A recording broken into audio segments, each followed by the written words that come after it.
Welcome to Political Empire, your source for inland politics news and analysis. I'm Jeff Horseman for the PressEnterpriseMP.com. And once again, our respected columnist Dan Bernstein joins us to talk about some of the things that have been going on inland. And you might not know this, but I am a Red Sox fan and he is a Yankees fan. But we are not going to get into the contract that the Yankees gave former Red Sox Jacoby Ellsbury.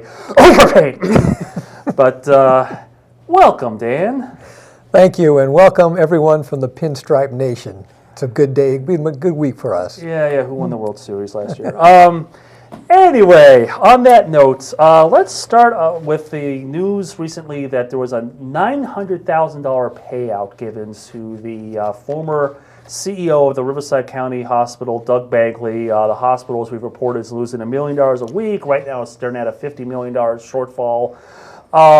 And Doug Bagley gets, between accrued leave and all that stuff, it gets close to $1 million. And oh, by the way, he's going to get a pension to look forward to. So what is it about county government and these big payouts? And I mean, what do you think ought to be done about it?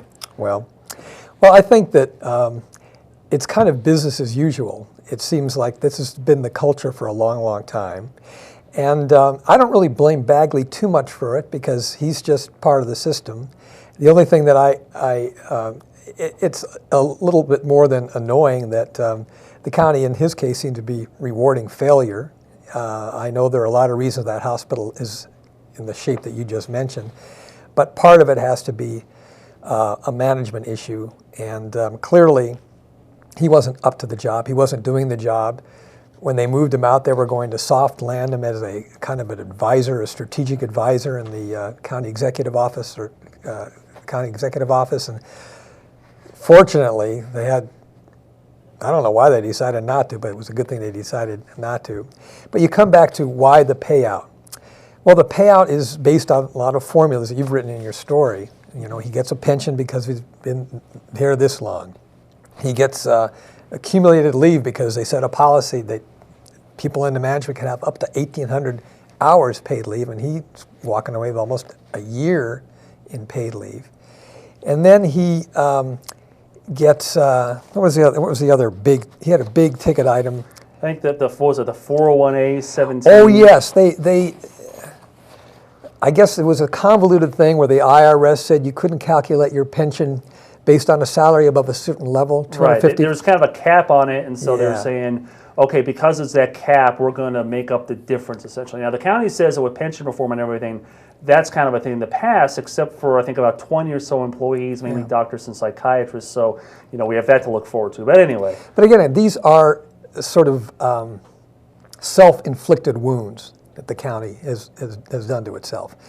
And they did it in, I guess you could say they did it in relatively good times. This pension deal was in 2007, so that was before the big crunch hit. But I checked the record a little bit, and I recall that Bob Buster, the former supervisor, voted against a big pension raise for the sheriff's deputies in 2000 or 2001, and they held that against him and tried to beat him ever since.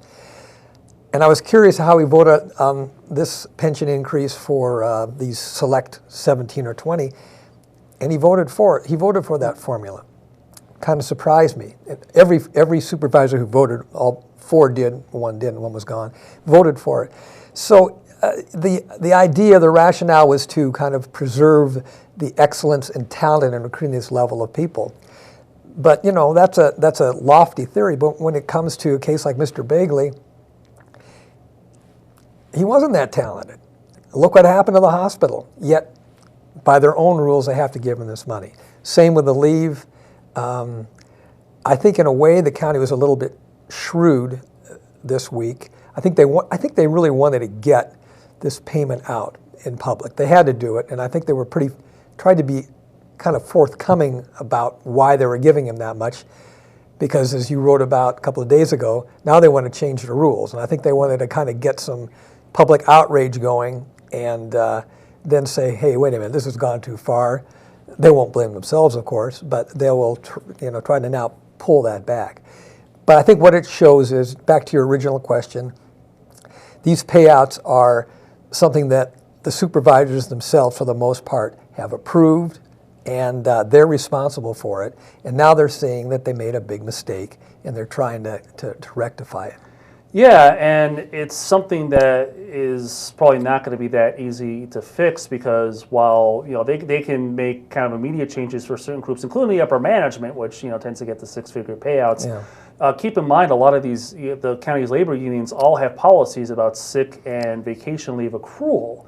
And if you want to change those, that means you have to negotiate with the union. If you have to negotiate with the unions, that means they're going to expect something in return, like they did for the pensions. They basically said, okay, we'll agree to these new pension rules, but we want a raise, and they got a raise. Right. So it's one of those things where, to be clear, I'm sure, most employees aren't getting, $900,000 when they walk out the door, but, it's a complicated situation, and while certainly the board has expressed a desire to change it, I mean, I'm not sure it's really going to be that easy, because then the other thing you always hear with these types of things is well, we have to do all this because we want to be competitive. We don't want these talented managers going to the private sector or anything like that. So be curious to see what comes out on this topic in the next few months. But before you go on, there's something just occurred to me, which is interesting. At least the supervisors, I think, want to fix this problem. Whether they'll be successful, I don't know. But they're getting it out in the open, in the sense, and saying, look what we've done, or look what they've done, let's fix it. And yes, they may have to negotiate with the union. Contrast that with the merit raises that the city of Riverside just gave two top employees, the city attorney and the city clerk. This opens the door to negotiation. This is kind of the two with their unions. And what are their unions going to think? They're going to think, well, my gosh, the ceiling has just been raised, let's go. Right, yeah. So at least I think the Board of Supervisors they may not succeed, but at least their thinking is, we've gone a little bit too far, let's pull this back. Whereas the Riverside City Council has basically upped the ante and given the unions every reason to hope that they're going to get merit raises or significant raises in the negotiation to come. And then who knows with regard to this issue, because you saw this with the pensions with the Board of Supervisors. There was a big showdown with the unions. I mean, one of them had a huge protest with signs and whistles and all that. But the supervisors, I thought, in terms of the PR campaign, were able to say to the public, like, look, this is an unsustainable system.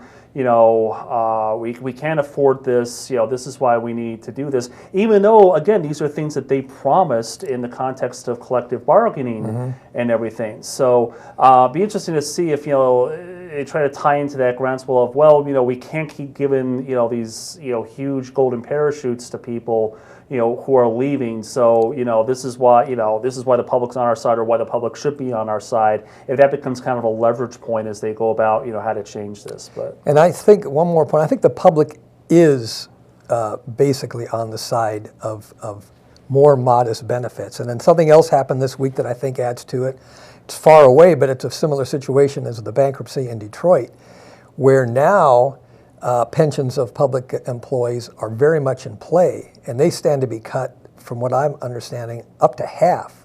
And these are people who have planned their retirement, for years based on what their promises are. So these promises that seem so solid 5, 6, 7, 8 years ago are sort of hanging in the balance. And I think the public opinion has shifted somewhat. And it's tough for from a union standpoint, it's kind of a burn, because they feel like, well, we're giving up things like higher wages and things like that in order, for this promise of a secure retirement, and that's being pulled out from under us, and it's not fair. And again, a lot of these cases, these aren't, major payouts, but I mean, who knows? I mean, maybe it'll be like a relatively smooth process, and it'll come out in a couple months with a way of revamping it. But it raises a lot of questions, not the least of which is how did we get to this situation in the first place. So, all right. Well, we are going to talk about a little bit of sports, a little off topic from politics. But you recently wrote about football and really questioning whether that's a safe sport. I'm just kind of wondering what prompted you to write that, and what kind of response you've gotten from people. Well, as you know, a young player from Corona Santiago High School, I think Jordan Walker, I believe his name was, a young man was seriously injured in a game a couple of weeks ago, November 22nd, when I believe he was a linebacker and he went up to tackle somebody and the opposing player landed on him, and he sustained a pretty severe spinal cord injury. We don't know where he is now. He's evidently out of Loma Linda University. He had surgery though, and that sort of was the reason that caught my attention. But even in the past few weeks and months, there's been a lot of talk about football and the hazards of football, particularly with the NFL lawsuit that was filed by about, I think, 4,500 retired players against the NFL, alleging fraud, that the NFL really knew that the game could cause brain injuries, but did nothing about it and denied it. There was a PBS documentary called League of Denial, which aired it would be in October. So all that's kind of percolating around, and then this happened in Corona. That's why I wrote about it. I wanted to raise a question. I am a football fan. I'm a Broncos fan. I'm a Stanford Cardinal fan. I'm a anybody who's winning bandwagon fan. But it is a serious question about risk. And the young man's family said no sport is without risk, and they're absolutely right. But I think that it's not always clear how much of a risk there is. And this documentary in particular suggested that it's not just in pro football where you have these, they don't even necessarily have to be concussions, they can be sub-concussions, just a string of them that can happen 10, 15 times a game. And this cumulative effect it could result in horrendous brain injury, as time goes on. We don't really know enough about it, but we know enough to raise the red flag. And it's interesting, the reaction I've gotten to it has been mixed, as you might suspect. Some people think it was a public service, and others not so much. But even though this is sports, it did have political overtones, the response. And I'd like to read you a couple of comments that shows you that politics pervades everything. One person wrote, "Typical liberal, sissy, la-la point of view." Ouch. And then the response to that person was, "Conservatives love it when others get hit and even hurt, unless it's them, because they have no heart." So even football and head injuries gets a political there's not like an spin. Obama reference in there or something. Yeah, they're probably coming along pretty soon. Yeah. Well, it's an emotional topic. I mean, football, people talk about baseball being America's pastime, and, certainly that's a great sport, but, football is in that conversation as well. Yeah. And probably surpassed baseball by now. I hate to admit, but I think it probably has. Yeah. Well, everybody watches the Super Bowl, and, most, except in select cities, all the games are sold out for the most part. And, it was an interesting take, and I knew you got some interesting responses, so that's why I wanted to bring that up. Thank But all right, going back to politics here, you might remember a couple years ago when Supervisor Jeff Stone proposed splitting off a collection of South California counties and forming the 51st state of South California, and that landed on the front page of the New York Times and some other places. And it's kind of came back up because the UT San Diego editorial board recently wrote in favor of the concept of creating another state of, South California, whatever we want to call it. And what do you think? I mean, is there merit to this idea, or is this just kind of a crackpot thing that needs to go away? I mean, what do you think?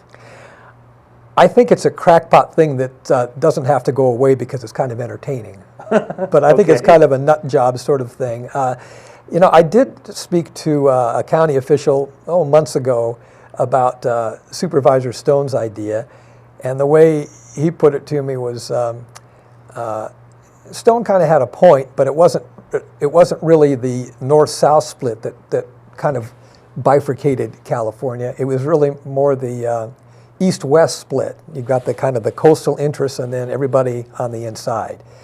The San Diego people, I don't know them, of course, but I think the guy's a nut, or at least that's his reputation, so I wouldn't take him all that seriously. There are some pretty serious divisions, serious issues in California that from everything from environmental technological, kind of the people who are working in the trenches and people who, have a pretty nice life. But whether that is a reason to split off states, whether it's even practical, I don't know. It doesn't strike me as a very practical thing to do. It would take a lot of time, take a lot of money. And then you get down to, well, how do you do it? There's a UT way and the Jeff Stone way, and then there's some people up in the north part of the state who want to link up in the state of Jefferson with Oregon. Yeah. Mm-hmm. So I think we're a long way from that. But I do think, in a way, it's entertaining, but also there's some good ground for debate there to kind of air these differences out.